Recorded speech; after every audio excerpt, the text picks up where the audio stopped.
Stories. అనగనగా ఒక అందమైన పల్లెటూరు. ఆ ఊరి పేరు రత్నగిరి. ఆ ఊరిలో కనకమ్మ అనే ఒక ఇల్లాలుండేది. కనకమ్మ అంటే ఆ ఊర్లో తెలియని వారు ఉండరు. ఆమె దగ్గర బోలెడంత ఆస్తిపాస్తులు, పాడి ఆవులు, పంట పొలాలు ఉన్నాయి. కాని ఆమెకున్న ఒకే ఒక పెద్ద జబ్బు లోభగుణం. అంటే విపరీతమైన పిసినారితనం. పైసా ఖర్చు పెట్టాలంటే ప్రాణం పోయినట్లు బాధపడేది. తన ఇంట్లో ఉన్న వస్తువులను ఎవరికీ ఇచ్చేదే కాదు. కనకమ్మకు ఒక కొడుకున్నాడు. అతని పేరు శివ. శివ చాలా మంచివాడు. 10 మందికి సహాయం చేసే గుణమున్నవాడు. శివకు పెళ్ళయ్యి ఆ కోడలి పేరు సుమతి. సుమతి తెలివైనది, వివేకవంతురాలు. అత్తగారి మనసు మార్చి ఆ పిసినారితనాన్ని ఎలాగైనా పోగొట్టాలని ఆమె నిశ్చయించుకుంది. సుమతి పెళ్లి చేసుకుని అత్తగారి ఇంట్లో అడుగుపెట్టిన మొదటి రోజు నుండే కనకమ్మ తన ప్రతాపం చూపించడం మొదలుపెట్టింది. చూడు సుమతి, ఈ ఇంటికి నువ్వు పెద్ద కోడలివి. ఈ ఇంటి పద్ధతులు నువ్వు తెలుసుకోవాలి. మన ఇంట్లో ఏ వస్తువు కూడా వృధా కాకూడదు. వంట చేసేటప్పుడు బియ్యం కొలిచి మాత్రమే పోయాలి. కూరల్లో నూనె చుక్కలు మాత్రమే లెక్క పెట్టి వేయాలి. పొయ్యిలో కట్టెలు కూడా పొదుపుగా వాడాలి. ఈ రామయ్యున్నాడే, వీడు దొంగ వెధవ. కాస్త ఎక్కువ పెడితే చాలు అన్నమంతా తినేస్తాడు. వాడి కంచంలో అన్నం కంటే గంజి ఎక్కువ ఉండేలా చూడు. అత్తయ్య గారు, మీరు చెప్పినట్లే చేస్తాను. పొదుపు చేయడం మంచిదే కదా, కాని పని చేసేవారికి కడుపు నిండా పెట్టకపోతే పాపం తగులుతుంది కదా. పాపం గీపం ఏమీ లేదు. పొదుపు కాదు సుమతి, ఇది మన ఇంటి సాంప్రదాయం. పక్కింటి వాళ్ళు వచ్చి ఉప్పు అడిగినా పప్పు అడిగినా లేదని చెప్పాలి. మన దగ్గర ఉన్నది మనకే సరిపోదు, ఇక ఇతరులకు ఎలా ఇస్తాం? చివరికి నా స్నేహితురాలు వెంకమ్మ వచ్చినా సరే మజ్జిగలో నీళ్లు కలిపి ఇవ్వు, అప్పుడు మళ్ళీ రాదు. సుమతి మనసులో నవ్వుకుంది. అత్తగారి లోభత్వాన్ని ఎలాగైనా వదిలించాలని అనుకుంది. శివ తన భార్యతో మెల్లగా అన్నాడు. సుమతి, మా అమ్మ స్వభావం నీకు తెలుసు కదా, కొంచెం జాగ్రత్తగా ఉండు. రామయ్యను తిట్టకు, పాపం వాడు మన కోసమే పని చేస్తున్నాడు. అలా రోజులు గడుస్తున్నాయి. కనకమ్మ ప్రతిరోజు వంటింట్లోకొచ్చి డబ్బాలన్నీ తనిఖీ చేసేది. ఒకరోజు సుమతి పాయసం వండుతుంటే కనకమ్మ పరుగున వచ్చింది. సుమతి, ఆ పాయసంలో అన్ని జీడిపప్పులు వేస్తున్నావేంటి? 1, 2 వేస్తే సరిపోదా? రుచి ముఖ్యం కాదు, ఖర్చు ముఖ్యం. పంచదార కూడా చాలా తక్కువ వేయి. బెల్లం ముక్కతో పని కానివ్వు. అత్తయ్య గారు, ఇంటికి చుట్టాలొస్తున్నారు కదా, కొంచెం బాగుండాలని వేస్తున్నాను. పైగా వెంకమ్మ గారు కూడా వస్తానని పంపారు. చుట్టాలా? వెంకమ్మ వస్తుందా? వాళ్ళ కోసం మన సంపద అంతా తగలేస్తామా? వాళ్ళకి నీళ్లు కలిపిన మజ్జిగిస్తే సరిపోతుంది. పాయసం ఎందుకంట? పాయసం వాసన వస్తే పక్క వీధిలో వాళ్ళు కూడా గిన్నెలు పట్టుకొని వస్తారు. తలుపులు గట్టిగా వేయి. సుమతి ఆ రోజు అత్తయ్య మాట విన్నట్లు నటించి చుట్టాలకు మరియు రామయ్యకు మాత్రం రహస్యంగా మంచి భోజనం పెట్టింది. కాని కనకమ్మకు తెలియకుండా ఉండడం సాధ్యం కాదు. ఆమె చుట్టాలు వెళ్ళగానే సుమతిపై విరుచుకుపడింది. అత్తగారికి ఒక పెద్ద గుణపాఠం చెప్పాలని సుమతి ఒక ఉపాయం ఆలోచించింది. ఒకరోజు కనకమ్మ పొరుగు ఊరికి ప్రయాణమైంది. సుమతి అదే సమయమని ఊర్లో ఉన్న పేదవాళ్లందర్నీ పిలిపించింది. రామయ్య సహాయంతో ఇంటి దొడ్లో ఉన్న కూరగాయలు, కోడెదూడల పాలు, పాత బట్టలు అన్నీ పంచిపెట్టింది. సాయంత్రం కనకమ్మ తిరిగొచ్చింది. ఊరి మధ్యలో ఆమెకు ఒక పేదరాలు కనిపించింది. కనకమ్మ గారు, మీ కోడలు ఎంత గొప్పదోనమ్మా. ఈ రోజు మా కడుపు నింపింది. మీరు కూడా ఇంతే దానుగుణం కలవారని మాకు తెలియదు. మీ ఇల్లు అక్షయ పాత్రలా మారింది. కనకమ్మకు గుండె ఆగినంత పనైంది. ఏమిటి దానవా? సుమతి నా ఆస్తిని పంచిపెడుతోందా? రామయ్య కూడా దీనికి సహకరించాడా అని కోపంతో ఊగిపోతూ ఇంటికి చేరింది. సుమతి, ఏంటమ్మా ఇదంతా? నేను లేని సమయం చూసి ఇంటిని కొల్లగొడతావా? నా కష్టార్జితాన్ని ఇలా పంచిపెడతావా? రామయ్య, నిన్ను ఇంటి నుండి గెంటేస్తాను. నా ఉప్పు తిని నాకే ద్రోహం చేస్తావా? అమ్మా, నేను ద్రోహం చేయలేదు. ఈ ముసలి వయసులో పుణ్యం చేసుకోమన్నది చిన్నమ్మగారు. అత్తయ్య గారు, కోపం తెచ్చుకోకండి. నేను మీకోసమే ఇదంతా చేశాను. వెంకమ్మ గారు కూడా వచ్చి మీ గురించి చాలా గొప్పగా చెప్పారు. నా కోసమా? నా ఆస్తి 10 మందికి పంచడం నా కోసమా? ఆ వెంకమ్మ పొగడ్తలు నాకొద్దు. అవునత్తయ్య, మీకు పుణ్యం రావాలని చేశాను.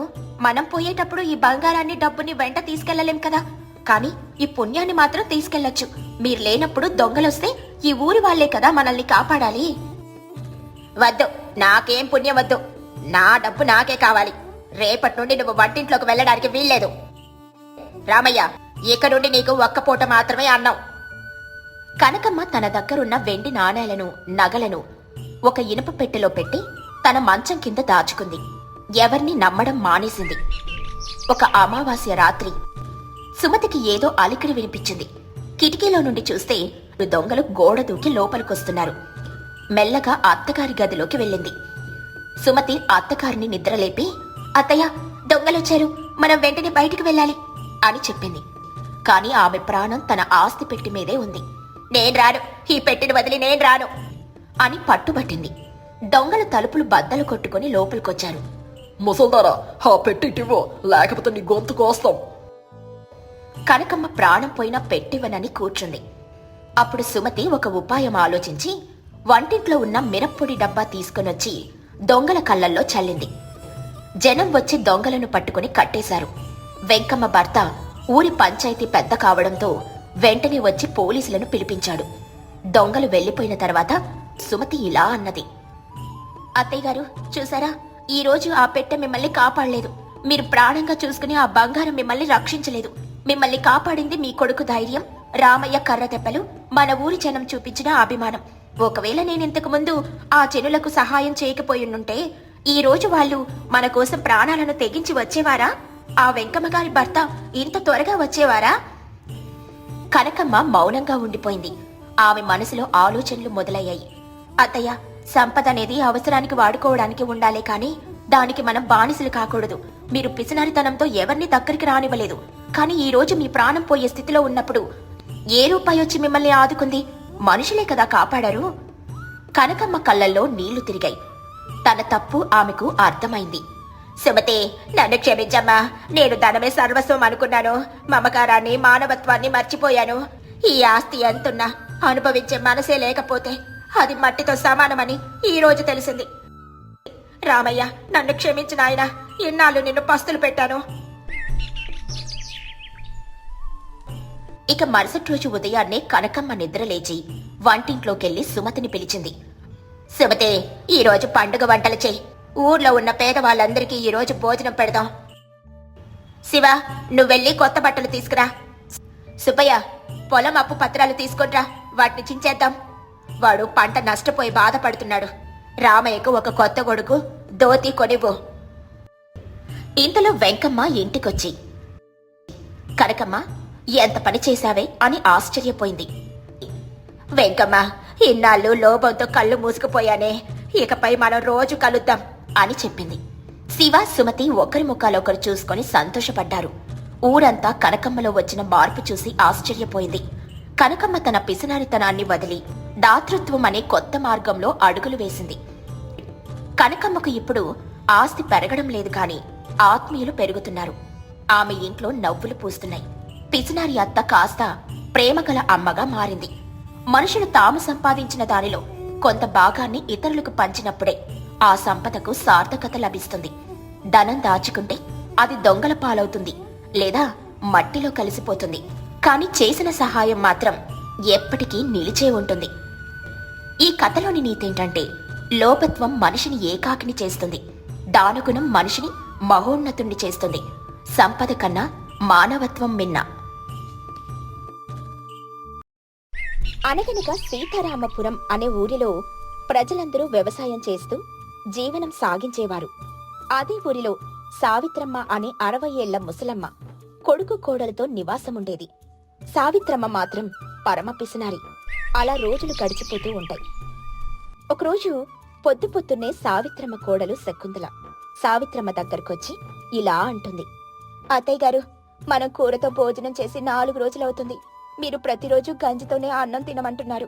కావున ఈ రోజైనా కాస్త కూరలకి డబ్బులివ్వండి. అలా సంతకెళ్లి కూరలు తీసుకొనొస్తాను అని చాలా అమాయకంగా అడుగుతుంది. అప్పుడు సావిత్రమ్మ కోడలిపై అరుస్తూ ఇలా అంటుంది. ఓసేయ్ కోడలా, అసలు కూరగాయలతో ప్రతిరోజు భోజనం చేస్తే ఎంత ఖర్చవుతుందో తెలుసా నీకు? గంజన్నం చాలా బలం. దానివల్ల చాలా పోషకాలు అందుతాయి మన శరీరానికి. మా కాలంలో మేము గంజన్నమే తినేవాళ్ళం అని చెప్పి అక్కడి నుండి వెళ్లిపోతూ ఉండగా కొడుకు మహేష్ వచ్చి ఇలా అంటాడు. అమ్మా, నేను కూడా గంజన్నం ప్రతిరోజు తినలేకపోతున్నానమ్మా. కాబట్టి ఈరోజైనా కనీసం ఏదో ఒక కూర తెచ్చి అన్నం వండమ్మా. అలా అయితే కడుపు నిండా భోజనం చేస్తాను. అని చాలా ఆప్యాయంగా అడుగుతాడు. కొడుకు మాట కాదనలేక సావిత్రమ్మ సరేలే అని ఊకొట్టి అక్కడ్నుండి వెళ్ళిపోతుంది. శకుంతల కూడా వెళ్ళిపోతుంది. మహేష్ కూడా వెళ్ళిపోతాడు.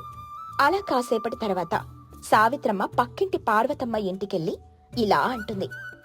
అక్కయ్య, పార్వతక్కయ్య, ఏంటి ఈ మధ్యన అసలు కనబడ్డమే లేదే? ఎన్ని రోజులైందో నీతో మాట్లాడి. ఏంటి సంగతులు? అంత కొలాసాయేనా?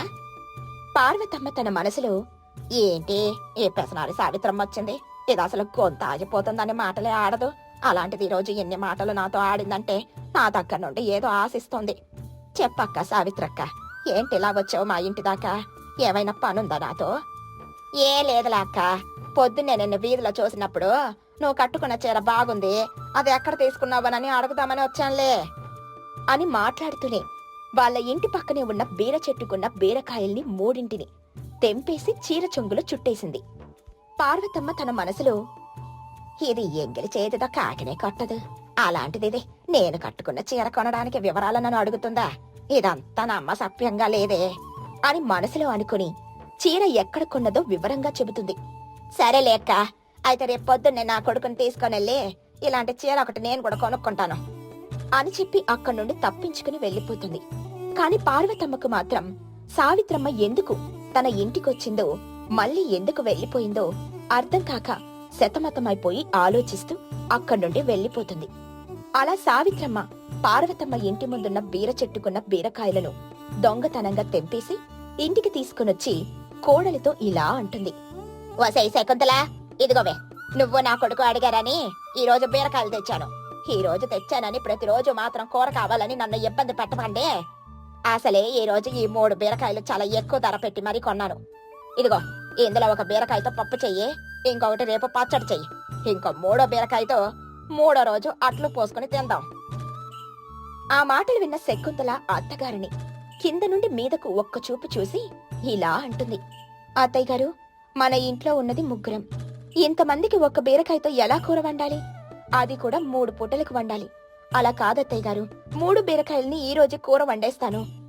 ఒసేయ్, ఇలాంటి వెధవ నాటకాలు నాతో ఆడితే ఇప్పుడే ఈ బీరకాయల్ని పట్టుకుని వెళ్లి తీరికి సంతలో అమ్మేస్తాను చూసుకో అని కోపంగా వాటిని పట్టుకుని వెళ్లిపోతూ ఉండగా అప్పుడు శకుంతల ఆవిడ్ని ఆపి ఇలా అంటుంది. అంత పని మాత్రం చేయకండి అత్తయ్య గారు, మీరు చెప్పినట్టే ఒక్క బీరకాయతో ఎలాగోలాగా కూర చేస్తాను అని చెప్పి ఆ బీరకాయని తీసుకుంటుంది. మిగతా 2 బీరకాయల్ని కూడా పార్వతమ్మ కోడలు ఎక్కడ కూర వండేస్తుందేమోనని భయంతో తీసుకునెళ్లి తన గదిలో ఉన్న బీరువాలో పెట్టేస్తుంది. అలా రోజులు గడిచిపోతూ ఉంటాయి. అలా ఒకరోజు సావిత్రమ్మ పిసినారితనంతో ఇంట్లో ఎవరిని సరిగ్గా తిననివ్వకుండా తాను కూడా తినకుండా చాలా ఇబ్బంది పెడుతూ ఉంటుంది. అప్పుడు శకుంతల మహేష్తో ఇలా అంటుంది. ఏవండి, మీ అమ్మ పిసినారితనం రోజు రోజుకి పెరిగిపోతుంది. అలాగే ఆవిడ ఈ వయసులో చాలా పౌష్టికాహారం తినాలి, కానీ ఆవిడ పిసినారితనంతో డబ్బులు ఖర్చయిపోతాయని భయంతో అస్సలు సరిగ్గా ఆహారమే తీసుకోవట్లేదు. పోనీ ఆవిడ రేపు మాపో చనిపోతుంది. ఆవిడికి ఎలాగో ఆవిడ ఆరోగ్యం అవసరం లేదు, కనీసం మనకైనా సరైన తిండి పెట్టట్లేదండి. ఇలా అయితే చాలా కష్టమండి అని బాధపడుతూ ఉంటుంది. అప్పుడు మహేష్ శకుంతలను ఓదార్చుతూ ఇలా అంటాడు. శకుంతల, నువ్వు చెప్పేది నిజమే. నేను కూడా సరైన ఆహారం లేకపోవటం వల్ల పొలంలో సరిగా పనిచేయలేకపోతున్నాను. ఒంట్లో శక్తి సరిపోవటం లేదు. కానీ దీనికి మాత్రం మనం ఏదో ఒక పరిష్కారం ఆలోచించాలి. లేదంటే అమ్మ పిసినారితనంతో సరైన భోజనం పెట్టకుండా మనల్ని చంపేసేట్టుంది అని భార్యాభర్తలిద్దరూ ఆలోచిస్తూ ఉంటారు. ఇంతలో అక్కడికి సావిత్రమ్మ వచ్చి ఇలా అంటుంది. ఏంటి, మొగుడు పెళ్ళాలిద్దరూ తెల్లవారి సమావేశ కార్యక్రమాలు పెట్టారు? ఇంకా ఎవరి పనిలోకి యాళ్ళు ఎల్లలేదా? రే మహేష్, ఏరా నువ్వింకా పొలానికి వెళ్ళలేదు? ఏవే కోడలా, నువ్వింకా వంట ఏం చెయ్యట్లేదు? ఆ మాట విన్న శకుంతల అత్తపై కాస్త కసురుకుంటూ ఇలా అంటుంది. ఏం వంటలేండి అత్తయ్య గారు, అన్నమే కదా, ఉడకబెట్టేస్తాను. ఎంతసేపు? మనమేమైనా 2 రకాల కూరలు, అప్పడాలు, వడియాలతో ఏమైనా అన్నం తినాలా? ఉత్తి గంజి అన్నమే కదా అని నిరాశగా చెబుతుంది. అప్పుడు సావిత్రమ్మ కోడలపై కాస్త కోపం పడుతుంది. అలా కోప్పడుతున్న సావిత్రమ్మని మహేష్ ఆపి ఇలా అంటాడు. ఏంటమ్మా, ఎప్పుడు చూడు దానిపై కోపడతావు? అయినా నువ్వు నీ పిసినారితనంతో సరిగ్గా మాకు భోజనమే పెట్టట్లేదు. అయినా నువ్వు సరైన తిండి తినకుండా డబ్బులన్నీ దాచి ఎవరికిస్తావు? నాకే కదా ఇస్తావు. ఇలా ఈ పస్తులుండి దాచిన డబ్బు నాకు అక్కర్లేదమ్మా. కాబట్టి ఇప్పటికైనా ఆ పిసినారితనాన్ని వదిలి కాస్త డబ్బులు అవసరానికి ఖర్చు పెట్టు. నీకు వయసుతో పాటు చాదస్తం కూడా బాగా పెరిగిపోయింది. నాన్న కూడా నీ వల్లే, నువ్వు సరిగా భోజనం పెట్టకపోవటం వల్లే చనిపోయాడు అని చాలా గట్టిగా కోపంగా అరుస్తాడు. అప్పుడు సావిత్రమ్మ కొడుకుతో ఇలా అంటుంది. చూడ్రా మహేష్, నా బాధ నీకిప్పుడు తెలియదురా. ఇప్పుడు మనం రూపాయి రూపాయి పొదుపు చేస్తూ దాస్తేనే అది రేపు మనకు భవిష్యత్తులో అవసరానికి ఉపయోగపడుతుంది. ఆ మాట విన్న శకుంతల అత్తపై కాస్త కోప్పడుతూ ఇలా అంటుంది. అత్తయ్య గారు, మీరు చెప్పినట్టే ఇప్పుడు రూపాయి రూపాయి పొదుపు చేసి దాయాలి. మీరు చెప్పింది నిజమే, కాని మనము పుష్టిగా 3 పూటలా తిని అప్పుడు డబ్బు సంపాదించాలి. మనం కడుపు పస్తుంచుకొని మరీ డబ్బులు దాస్తే చివరికది మన అనారోగ్యంపై ప్రభావం చూపుతుంది. మన ఆరోగ్యం సరిగ్గా లేనప్పుడు ఎంత డబ్బున్నా అది వృధాయేగా అని చెప్పి అక్కడి నుండి వెళ్లిపోతుంది శకుంతల.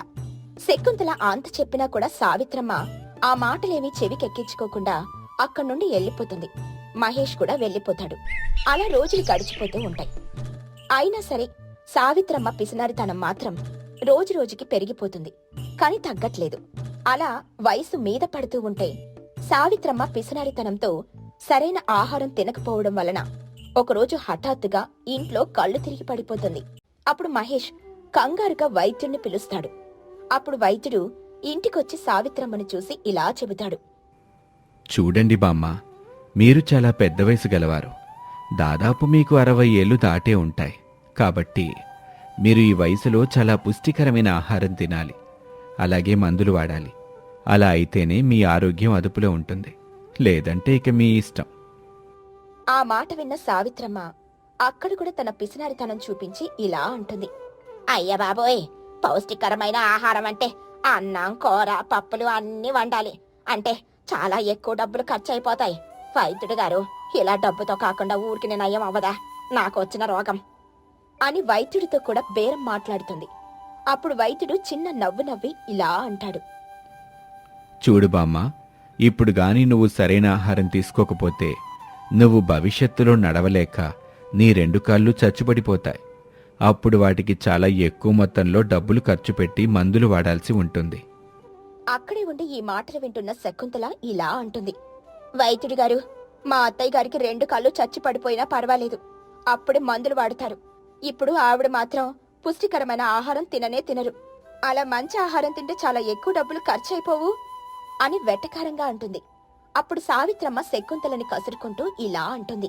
ఓసే, నువ్వు ఉండవే కాసేపు. గోటితో పోయిన దాన్ని గొడ్డలి వరకు తీసుకొని వస్తావేంటి? మంచి ఆహారం తింటే నా ఆరోగ్యం కుదుట పడిపోయేదానికి అనారోగ్యంతో కాలు చచ్చి పడిపోయాక అంత డబ్బు ఖర్చు పెట్టే మందులు వాడాల్సిన పనేముంది చెప్పు. సరే వైద్యుడు గారు, మీరు చెప్పినట్టుగానే ఈ రోజటి నుండి నేను మంచి పుష్టికరమైన ఆహారం తింటాను.